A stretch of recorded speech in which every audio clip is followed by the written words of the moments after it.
the leader of the camp. I didn't like her. Yeah, I was about, yo, that's I think that's terrible casting. I feel like you think it was the casting? I think it's casting. The energy I that feel like she was so emotional. She gives me more like Karen vibes, like a mom from the suburbs that complains that her son is not getting more plays in a baseball game. That's what energy she gives me. I gotta figure out how she became leader.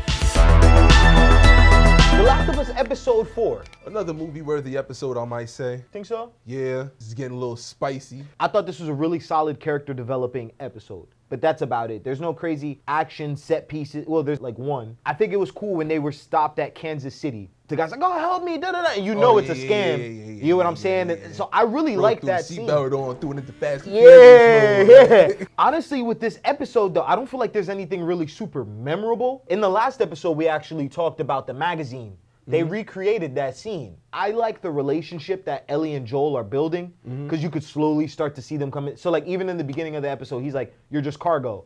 And then by the end of the episode, they're laughing together. She's trying to tell funny jokes. He's clearly reading off of the book while she's not looking. Stuff like that. I think this is a really cool character building episode, to be honest with you. A lot of it was. We've seen a lot of growth. Yeah, but other than that. Especially from him.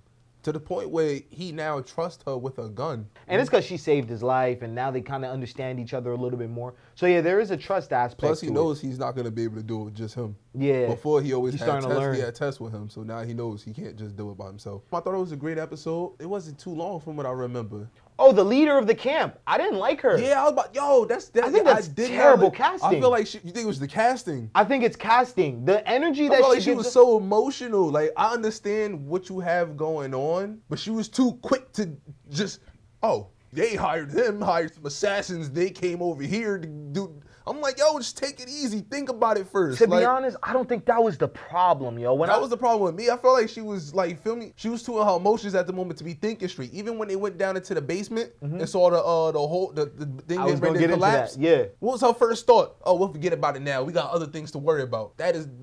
Billy and Joel is not, I keep saying Billy and Joel, but Billy and Joel is not what you need to worry about right now. Obviously, you have a whole building that's about to cave in. Well, or it look like the zombies about to press through that bitch. Well, so no, I don't think that it's her. I don't think she knows it's Billy and I said Billy, thanks. I don't think she knows that it's Joel and Ellie. She's putting the blame on, what's the other guy's name? No, she's putting the blame on the two dudes from the attic, the kid and the dad. It's a dad and a son, right? Or is it two kids? I seen 2 kids. Really? At the end of the episode. It was 2 kids? The 2 kids pulled up. They some demons. Nah, yeah, they if they out here causing mayhem like that, think about it. I don't want peace. I want problems, always. The fact that it's just them two. Bro. The fact they had a whole army. Like, those weren't just normal people. That was an army. They had guns for real. Like, yo. And they out here causing havoc. So look, this is the thing though about the shorty, right? I don't know her name or anything like that. I just think it was bad casting. She gives me more like Karen vibes, like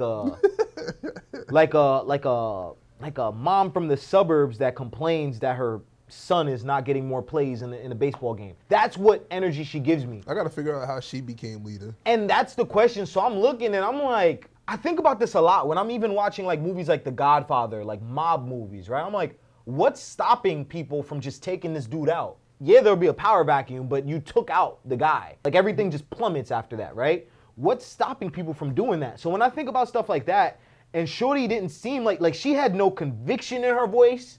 It was, well, maybe we should. She was scared the whole time. Yeah, and I'm like, I can't see her as a leader. And I'm not saying I need this big bearded dude with a gun and that's what you need? Nah, I think that you could have, I get what they're going for. Like literally dude who was with her. He could have easily taken over. The thing is, I think that, I guess what I'm envisioning in my head, like she doesn't exude like discipline or structure or, and again, this is just off of first impressions of meeting this person, right? I feel like that's the important. If I'm expecting a leader, I'm expecting like Sarah Connor. I'm expecting who's in the Tess. Like I could see Tess doing some shit like that. The first shorty that was leading the Fireflies. Black lady? Yeah, I could see that. Like that stuff is believable. You get what I'm saying? Mm-hmm. But this one, put shorty from the Fireflies against her. Fireflies are winning, bro. Like, that's just the way I see it. So I'm thinking it's the casting. I'm not really a big fan of how that went down, to be honest with you. It was a little bit unsettling. I like that scene between Joel and the one dude, and Ellie comes out to save him, and he's like, well, you could like, I like that because he's trying to save her humanity. You know what I'm saying? It's like, yo, you shouldn't have to see this because you're still a kid. Oh yeah, when he sent her back. Yeah, and I really like that because it's almost like he's starting to feel like, all right, cool, yeah, maybe this is my daughter. Like, I wouldn't say that. Maybe he saw, okay, this is a little girl. Like, no, not even that. This is a child. Like, I feel like he's starting to, like, surrogate daughter her now. Like, I got to take care of her. I don't see it yet. It's more so he's trying to block the feelings. More so, she's just a kid. Like, it's not even, feel me, I see you as my daughter. Like, first you got to acknowledge her as a kid first. First she was just cargo. Now he's like, okay, this is a kid. Yeah, that's why she's making jokes, and I have to teach her certain things and all of that stuff. First off, Joel and Ellie are not in any trouble. I'm gonna just be honest with you. With the superheroes? Yeah. No, I think if anything, they're gonna team up. They're gonna find a way out of there because it's just way too many. Like, they need a new car. So if anything, they're gonna link up. Hold up. In the video games, I think it was a father and a son. It's so weird because when I watch the show, bro, I get like slight deja vu to the video games. It's almost like when you read a book and then you watch the video adaptation of it, like movie, TV show version of it. I vaguely remember a father and son. I don't remember, 10 years ago? But they're gonna find a way out of there. One of the bigger zombies, I think that's what's underneath the thing that was jumping up and down. One of the bigger zombies? Yeah, I don't think it's one, I don't think it's like a horde of them. I think it's one big one that they kept contained and it's trying to bust out. And that's why she's like, we'll deal with it later. I think that's the direction they're gonna go with it. Maybe we could be bloated. Overall, I'll give this episode a 7.5. I'm gonna still go with 8. Really? But I think it was still better than last week's episode. You think so? Yeah. Yeah, obviously I think it's better than last week's episode just because I gave it 0.5 points above. I feel like this episode was very just like cruise control. Like, there's no real crazy drama or anything that really pushes the story forward the way episode 2 did between Tess and like that whole character dynamic and sacrifice. You could argue episode 3 did that, but for this one, it's gonna be a solid 7.5 for me. What did you guys think about this episode? And also, what theories you guys have for next week's episode?